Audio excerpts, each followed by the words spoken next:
Welcome to the speaking portion of the IELTS test. My name is Jay and I will be your examiner.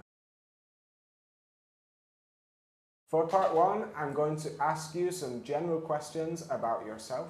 Do you work or study? I work.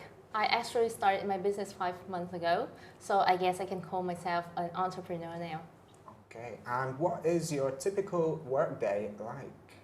Well, since I'm self-employed, my day is really different from those who work 9 to 5. I don't have a specific working pattern. Some days I can allow myself to sleep in and have brunches with friends, while other days I'm up to my ears in work and back-to-back meetings. Okay, and do you have a purse or a wallet? Yeah, just like most ordinary people, I have my cash and card in a purse and I carry it with me all the time. But of course not into this exam room. Have you ever lost your purse? Yes, and not just even once. I have a brand like a thief, so my belongings go missing regularly. The last time I lost my wallet was in my last trip to Thailand. And I've had all my cash ready to go shopping, but because of the incident, I didn't have a chance to go on a shopping spree. Okay, that is the end of part 1. Let's move on to part 2. I'm going to give you a topic and I want you to talk for 1 to 2 minutes. You will have 1 minute to think and make some notes if you wish. Do you understand? Yes, I do. I'd like you to describe someone you admire who is much older than you.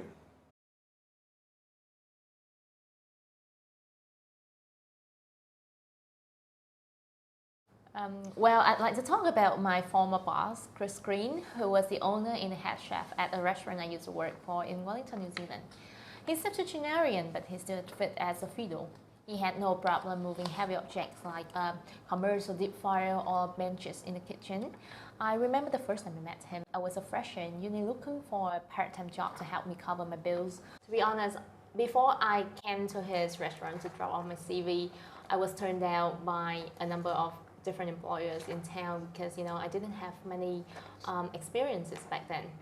But luckily and coincidentally, Chris was short of staff that particular day, and he decided to give me an apron and say, "Hey, roll up your sleeve." Well, I've worked under Chef Chris for almost 3 years before I left New Zealand and returned to Vietnam. Working with him in the back of house was a true pleasure, as he's charismatic and persuasive leader. Initially, I started working as a kitchen hand, but then, after the 2 months probation period, he decided to put me to the largest section where I got to make the salad and the cold dishes.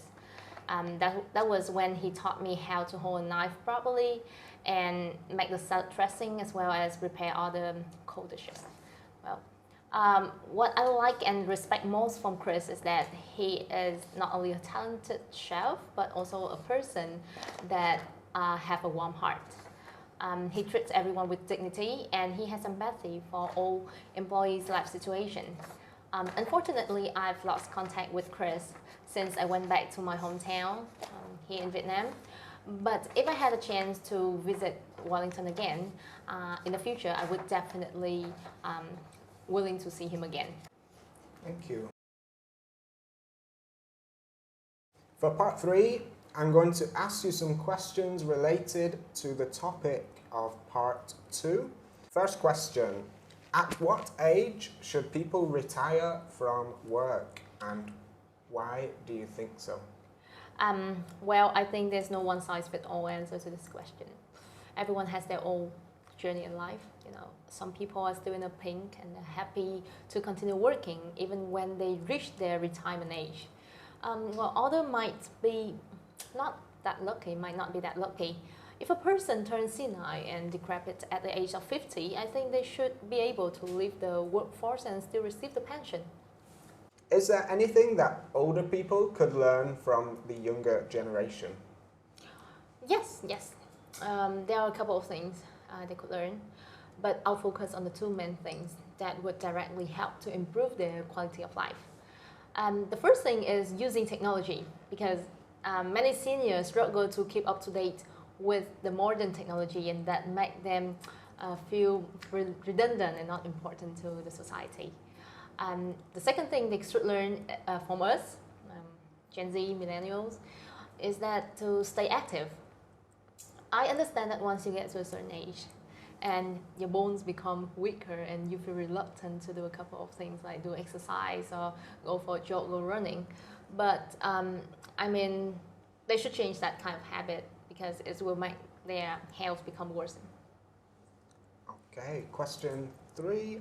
What can the younger generation learn from the older generation? Well, as a millennial, I think that the life experiences that the elderly have are the lessons that we could learn. Moreover, some theories remain unchanged over time, such as love and marriage. Therefore, it's always a wise idea to reach for your oldest people's advices in this topic.